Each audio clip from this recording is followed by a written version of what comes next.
Hey, what's up, everybody? This is Gabe Fry with Kimura Recordings. We're going to do a mix breakdown of a track called Entropy that I just wrote to showcase the new Hertz Drums drum sample libraries. I think they sound pretty killer. I'm excited to show you guys. Let's check it out.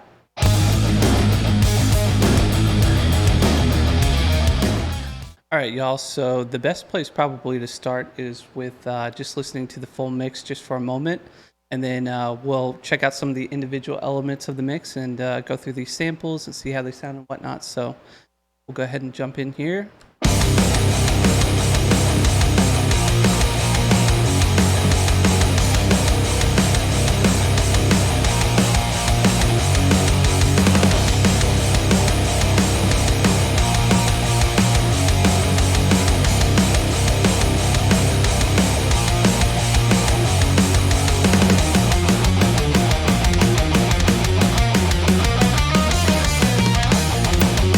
All right, cool. So let's go ahead and start with the kick drum here. I'm not doing a ton of processing across the board here, really on any of the instruments, which is a testament to, how good these drums sound already. But yeah, let's go ahead and solo this kick and check out how it sounds.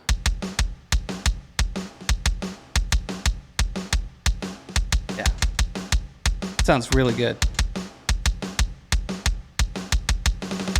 Yeah, it's probably my favorite part of this sampler here is the kick sounds. I mean, they just sound so good. One of the coolest things about this library as well is you can change the mics. So there's 3 different mics that each individual piece of the kit were recorded with, and you can go through, see what each one sounds like here. Sounds cool.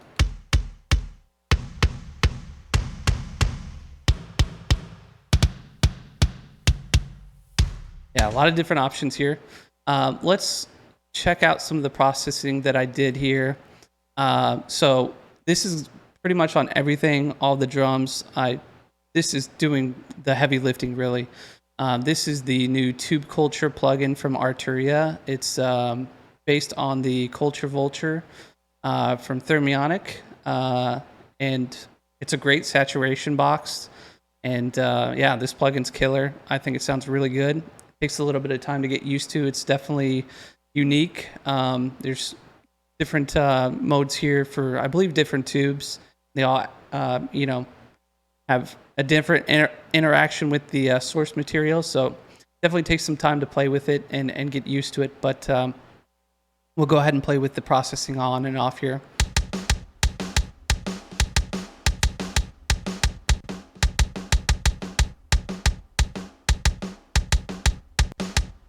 So definitely more attack when it's on. It's a little brighter, but yeah, not a whole lot going on there. Not a lot of processing really. And then I'm ending pretty much every signal chain with the Matte Lin Pro dithering plugin. I'm going into some hardware, so I want to make sure I dither before I do that. I'm running into a Dangerous 2 bus, which is going into an SSL Fusion, which is then going into a Bettermaker mastering compressor, into an API 5500, and then back into my Lynx Aurora N. So full disclosure, this is all going through some hardware. But yeah, let's go ahead and check out the snare now here.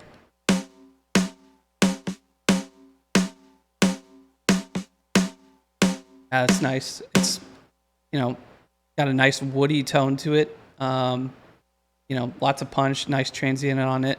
Let's see what I'm doing here. So we're using the Kirchhoff EQ, little bump up at 4.6 hertz, using the SSLG curves there. What else are we doing? Going back to the Tube Culture. P2, that's my go-to for snares. Run the bias up higher. It gives a nice low end, and I've been loving that on my snares. So we're using the Drumforge Transient 2. This is adding some nice attack as well. Not always necessary with how well the Tube Culture handles transients a lot of times, but I wanted a little bit more smack here. So running it through the Transient 2, and then, of course, ending with the Matte Lin Pro. Let's see what else we got here. Let's go to some cymbals. Now, they took a little bit of a different approach with the cymbals here. The crashes all are basically spot mic'd. They're not in the overheads. And so you've got individual crashes here, and I routed all of these to just one crash channel.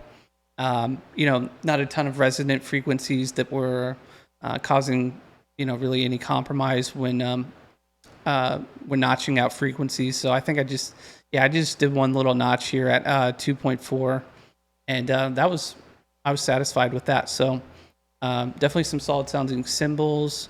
Let's go ahead and play just the cymbals here.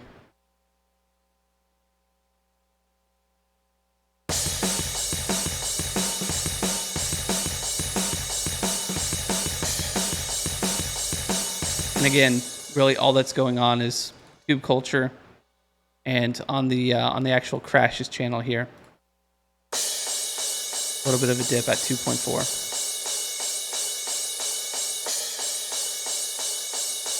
Ending, of course, with the Matlin Pro dither. Let's check out the room. Nice sounding room. Snare sounds super explosive in there, so that's a great, you know, element to have with these samples here. Just doing the tube culture again. We're doing a little bit of a transient enhancement here with Drum Forge Transient 2 again. A little bit of EQ with Kershaw, falling off some lows, a little bit of high end, and then falling off or a little dip in the high mids there at 3.2.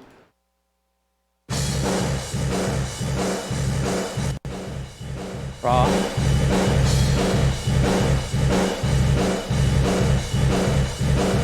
Yeah. A lot of energy in there. I'm gonna do. I didn't bypass the processing on the crashes, so I'll do that real quick as well.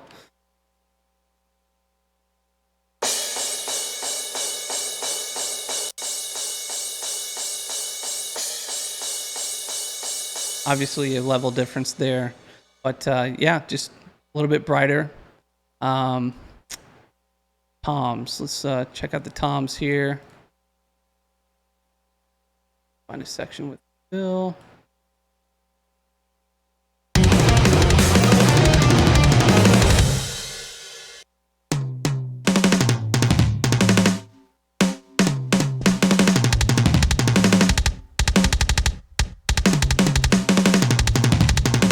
Yeah, they sound killer.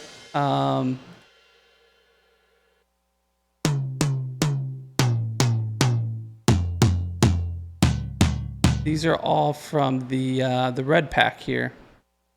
And let's see. Snare is blue pack.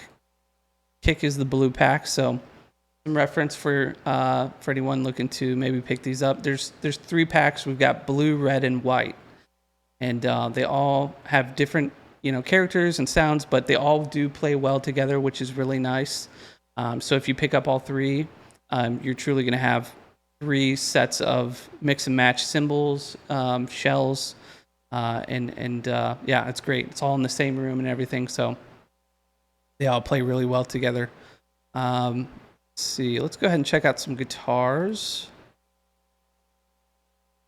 So I recently fell in love with the STL Tones amp hub here. This is probably, in my opinion, this is the best digital sounding amp software out there. I think this sounds the best in terms of a mix, and you know, just feels really good to play, and it sounds like a real amp. It really does. I'm very picky when it comes to amp sims. I haven't used them for a long time.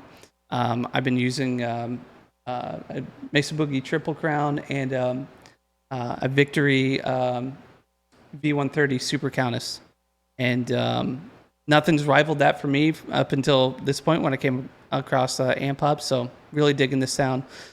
We used a Fromis Dragon here with a, I believe it's an orange 412 mic'd with a 57 and an Angle 412 mic'd with a Royer 122. So check out these tones here.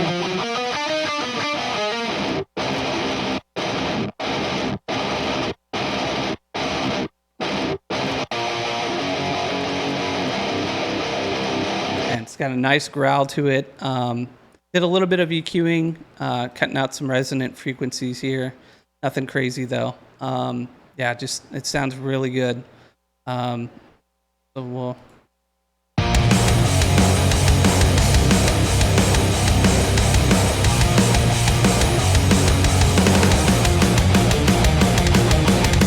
Sounds great. Bass low end. I'm one of those guys that splits the bass into a low end track and a high end track. And let's see what we got here for the bass low end. Okay, so we're using a tone hub instead of the amp hub. Will Putney's bass pack to me sounded really good. Love this smooth preset here. I don't think I really touched anything on it. Doing a bunch of compression on that low end to even out the peaks there.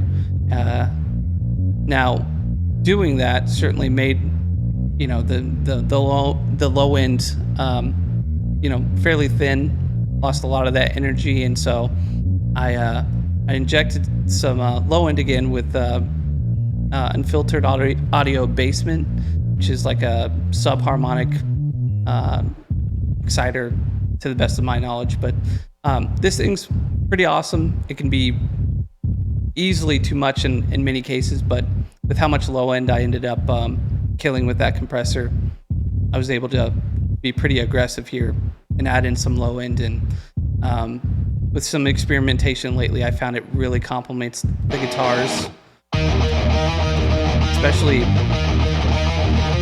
especially on runs like this, where it's more melodic and you don't, you have to make the choice of, are you going to make the bass follow the guitar riff or just hold down the low end and play something more simple.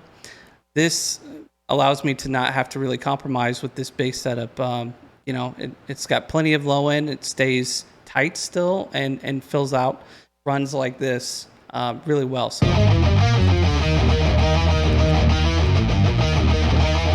basically just sounds like an extension of the guitars, which is always what I'm looking for.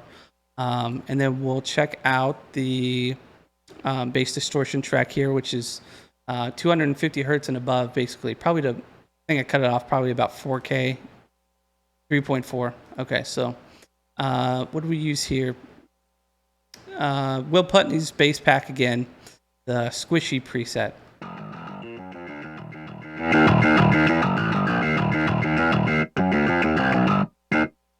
And with my bass, with the high end, anyway, the high end distorted track, I keep it fairly subtle. My whole goal with it is just to try to keep it not poking out too much mono. I just can't stand that when you're hearing majority of the bass distortion track poking through there. So, adds a little bit of body to the guitars. Again, trying to go for more of an extension of the guitars and something like this, and go and play the guitars along with it.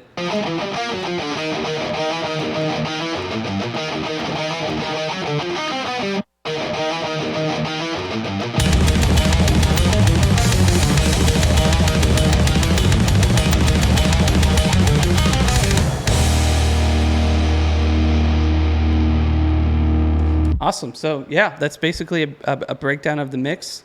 Really appreciate you guys checking this out. Check out Hertz Instruments if you want to learn more about these awesome drum samples here. And if you want to hear more from me, check out KimuraRecordings.com. And yeah, we'll see you guys in another video.